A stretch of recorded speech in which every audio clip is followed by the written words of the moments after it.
And ವಿಶೇಷವಾಗಿರೋದು ಈ ಸರಿ ನಮ್ಮ ತುಂಬಾ ವರ್ಷಗಳ ಕನಸು ಅವ್ರ ವೈಫ್ ಜೊತೆ ಅವ್ರನ್ನ ನೋಡ್ಬೇಕು ಅಂತಿದ್ದು, ಅದು ಸಿಕ್ತು. ನಾವೊಂದು more than 15 minutes ಅವ್ರನ್ನ ಡಿಸ್ಕಷನ್ ಮಾಡಿದ್ವಿ. She is expert spiritualist. ಆ ಒಂದು ಡಿಸ್ಕಷನ್ ತುಂಬಾ ಚೆನ್ನಾಗಿ ಇತ್ತು ಅವ್ರ ಜೊತೆ. ಪ್ಲಸ್ ಅವ್ರ ಮಗಳು ಬಂದಿದ್ದು ಸ್ಟೇಜ್ಗೆ, ಫಸ್ಟ್ ಟೈಮ್ ಅವ್ರಿಬ್ಬರನ್ನ ಲಾಂಚ್ ಮಾಡಿದ್ದು, ಅದೊಂದು ವಿಶೇಷತೆ. ಅಂಡ್ ಈ ಪ್ಲಾನ್ ಬಗ್ಗೆ ಹೇಳೋದಾದ್ರೆ ಚಂದ್ರು ತುಂಬಾ ಚೆನ್ನಾಗಿ ಹೇಳಾಯ್ತು. ಖಂಡಿತ ನೀವು ಪ್ಲಾನಿಗೋಸ್ಕರ ವೆಯ್ಟ್ ಮಾಡ್ತಿದ್ದೀರಾ ಅಂದ್ರೆ ನನ್ನ ಪ್ರಕಾರ ನನ್ನ ಸೆನ್ಸು ಇನ್ನು 6 ತಿಂಗಳು 1 ವರ್ಷ ಬಿಟ್ಟು, ಯಾಕೆ ಇದು ಸಪ್ಪ ಅನ್ನಿಸ್ತಾ ಇದೆ ಸರ್ ಅನ್ಸುತ್ತೆ. ಯಾಕಂದ್ರೆ ಪ್ಲಾನ್ ಅಲ್ಲಿ ಏನು ಇಲ್ವೇ ಇಲ್ಲ, ಎಲ್ಲಾ ಪ್ಲಾನು ಸೂಪರ್ ಆಗಿದೆ. ಯಾಕಂದ್ರೆ ನಾವು ಹಂಗೇನಾದ್ರೂ ಪ್ಲಾನ್ ಬಗ್ಗೆ ನಮಗೇನಾದ್ರು ನೆಗೆಟಿವ್ ಇದ್ದಿದ್ರೆ, ಪ್ಲಾನ್ ಅಲ್ಲಿ ವರ್ಕ್ ಆಗ್ತಿಲ್ಲ ಅಂದಿದ್ರೆ ಇಷ್ಟೊತ್ತಿಗೆ ನಾವು ಮಿನಿಮಮ್ 7-8 ಸರಿ ಸೂಸೈಡ್ ಮಾಡ್ಕೊಂಡು ಆಯ್ತಾ, ಹಂಗಿದ್ ಕಂಡೀಷನ್ ನಮ್ದಲ್ಲ.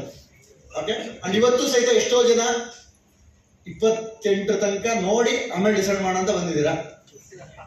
ಕೆಲವೊಬ್ರು, ಎಲ್ರು ಅಲ್ಲ, ಕೆಲವೊಬ್ರು ಆಲ್ರೆಡಿ ಏನ್ ಬಂದ್ರು ವರ್ಕ್ ಆಗಲ್ಲ ಗೊತ್ತಬೋದಿಕ್ಕೆ ಅಂತ ಬಿಟ್ಟು ಹೋಗಿರೋ ಇದಾರೆ. ತುಂಬಾ ಜನ ನಾನು ಯಾವಾಗಲೂ ಹೇಳ್ತಿರ್ತೀನಿ ಹುತಾತ್ಮರಾಗಿರೋರು ಅಂತ. ಅಂಡ್ ಖಂಡಿತ ಹುತಾತ್ಮರು ಎವ್ರಿ ಟೈಮ್ ಒಬ್ಬರು ಬರ್ತಿರ್ತಾರೆ. ತುಂಬಾ ಜನ ಹುತಾತ್ಮರು ಆದ್ಮೇಲೆ ಸ್ವಾತಂತ್ರ್ಯ ಸಿಕ್ಕಿದ್ದವಲ್ಲ, ಖಂಡಿತ ಇವಾಗಲೂ ಸಹಿತ ತುಂಬಾ ಜನಗಳು ಹುತಾತ್ಮರು ಆಗಿದ್ದಾರೆ. ಅವ್ರನ್ನ ನಾವು ನೆನೆಸ್ಕೊಳ್ಳೋಣ. ಓಕೆ, ನೀವು ಕೂಡ ಆಗ್ತೀರಾ, ಸಂತೋಷ, ನಿಮ್ಮಿಂದ ದೇಶಕ್ಕೆ ಒಳ್ಳೇದಾಗುತ್ತೆ. ಆದ್ರೆ ಹುತಾತ್ಮರು ಆಗಿರ್ತಕ್ಕಂಥ ಸಾಕಷ್ಟು ಮೋದಿಕೆಯಲ್ಲಿದೆ. ನಾವು ಇನ್ನು ಸ್ವಲ್ಪ ಅವ್ರನ್ನೆಲ್ಲ ನೆನೆಸ್ಕೋಬೇಕಾಗಿದೆ ಯಾವಾಗಲೂ.